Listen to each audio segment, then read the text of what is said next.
petitions are out there being circulated.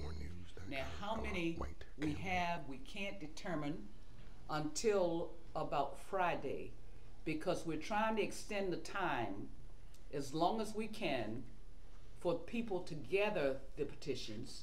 And after they are gathered, we've got to pull together the board to check to see that everything is correct in terms of the information that is put down. What we're having problems with is people are hesitant to put down their birth dates because of identity theft.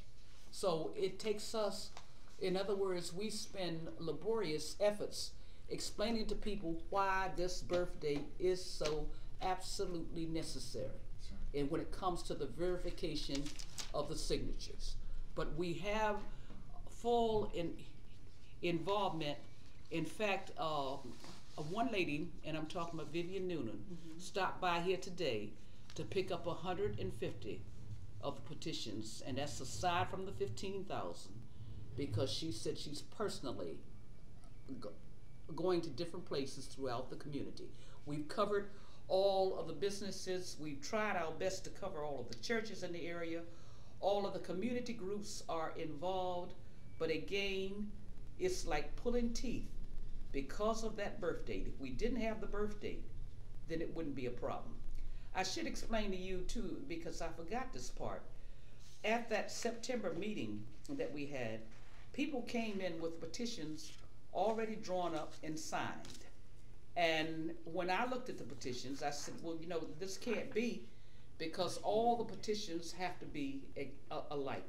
So give us a chance to do the research, to go to the Board of Elections, to go to the state, and find out the format for submitting this information, and to make sure that we have all of the information.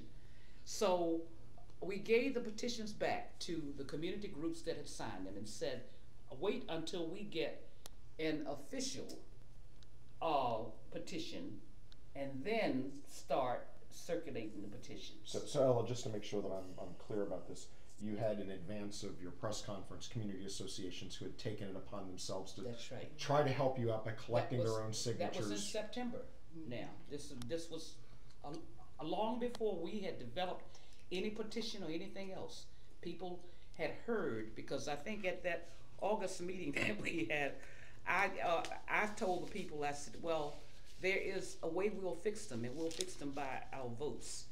And if they pass the law, what we'll do is petition this law to referendum. Now, I realize, because I do my homework, in fact, all of us do, and we knew up front that this petition drive had never before been tried in Baltimore County. We also knew that we were facing an insurmountable task, in that we had to galvanize all of Baltimore County to join in with us for this petition drive. We realized the importance of this being a county move and not a Liberty Road area move, because in the final analysis, it has to be approved by the voters of Baltimore County. Ms. Ella White-Campbell, when you think of the commercials back during the radio commercials back during the election, there were 4 that played on Radio 1's stations, and Radio 1, of course, is a very strong voice in terms of reaching the black community. But there were 4 individuals in particular: Kwesi Mfume, Congressman Elijah Cummings, State Senator Dolores Kelly, and Frank Madison Reed, the Reverend, who all endorsed Kevin Kamenetz. Please don't go there, because you're going to make me say some things I don't want to say. Well, but when you think of the importance of this district in terms of determining this county executive and the last county executive, should... In fact, both county executives were elected because of this district. If you go back, and I have a copy of the breakdown downstairs if you want to see the votes, but both Kevin Kamenetz and Jim Smith were elected because of this western side of the county. You know, years back, Andy Green from the Baltimore Sun called me And he said, Ella, he said, what do you think of the election? And I said to him, I said, well, and this was after Jim Smith was elected. I said, it's clear to me that the weight has shifted, and now the vote is in the western side of the county, wherein the eastern side of the county once controlled everything, but the vote now is in the western sector of the county. He said, Ella, how do you know that? I said, because I was at Jim Smith's affair when the votes came in. And I said, and he was losing until the votes came in from Liberty Road. And it was the Liberty Road area that pulled him through. So okay. Part B to that, what does it say about the African American constituents out here who voted for him? Do you feel like they have been betrayed? Considering that in this district, you said that you've worked 10 years ago to help establish this district. Longer, that's right. So there's a watering down of this majority black district. That's exactly it. In essence, when you think about the fact that you pull out 6,000 votes from the Liberty Road corridor, okay, you can't say that you are doing it because you want to equally balance the districts, because there are still districts with 122,000. Now, as I said, as I testified at the county council meeting, if county council hearing rather, if it's okay for another area to have 122,000, it's also okay for the Liberty Road corridor to have 117,000.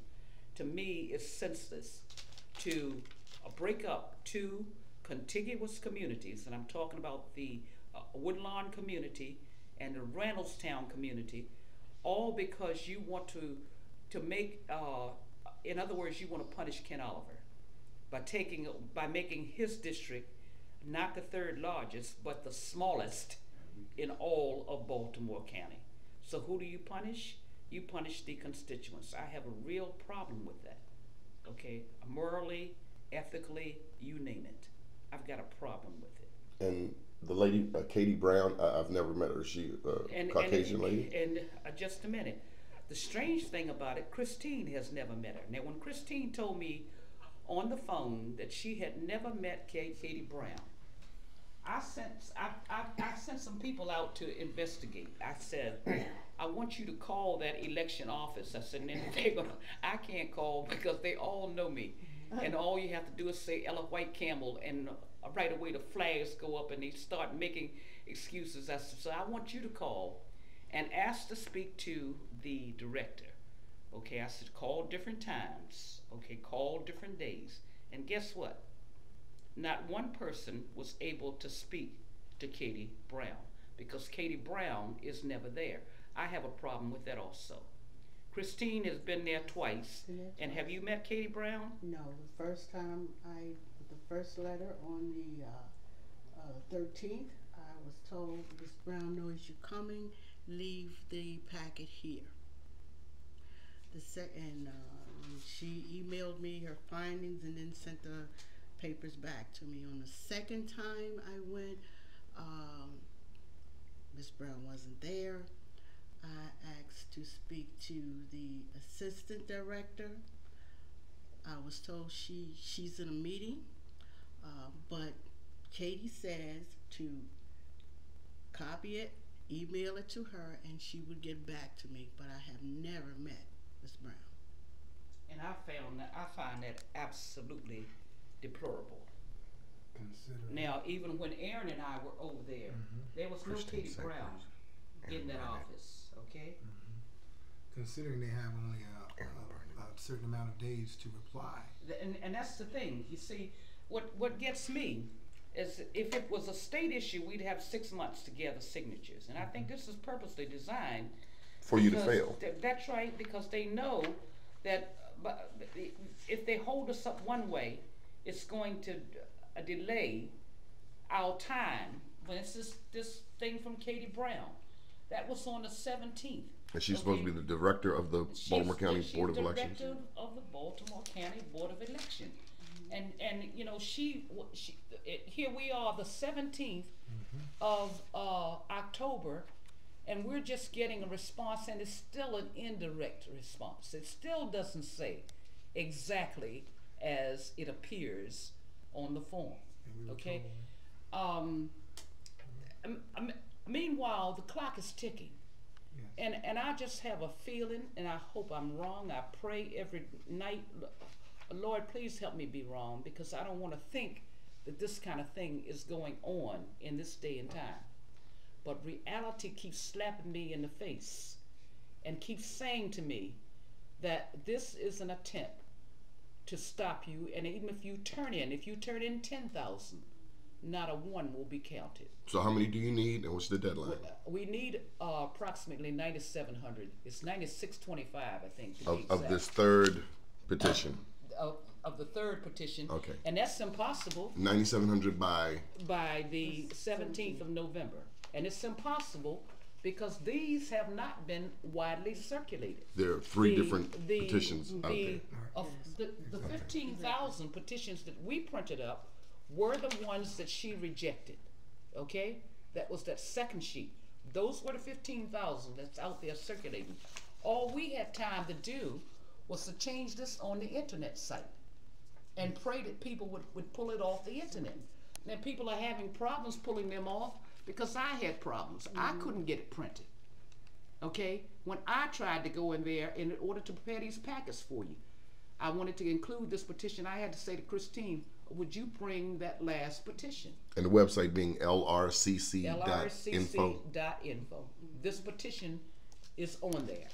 So in essence, what the implication is that when we get down to the final count, there'll be very few of these, and there'll be many. Again, and note that this is the original. 17. That's what I'm saying. That eliminates 15 days of the 45 days that we had. That's to exactly gather the petitions. Right. And she has already said that if the petitions don't come in on this form, that they won't even be counted.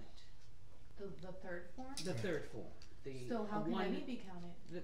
That's the point I'm making. Mm-hmm. Right. Okay, which tells me that this is an exercise in futility, because the games have been played, the rules have been laid out, and in essence, I don't care what we do. If we came up with 100,000, it wouldn't make any difference. Where can people get this final original petition? Off our website.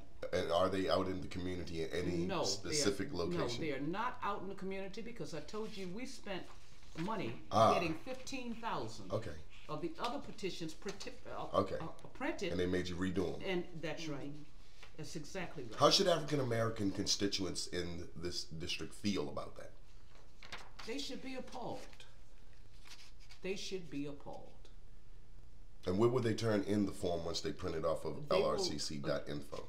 They will turn it in to Christine, and all of that is spelled out on the website. lrcc.info. We have the script that you use.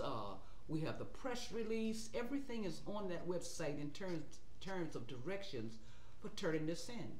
But again, from a practical standpoint, how many people are going to go to this website now and pull up this petition and get this filled out and get this by Christine? Actually, you're talking about Friday. Because we have to have time. That's right. Because we have to have time to check these petitions and pass them in. That's time consuming. We can't wait until the 17th because that's the last day. So, and there are papers that have to be filled out along with the petitions to take them in.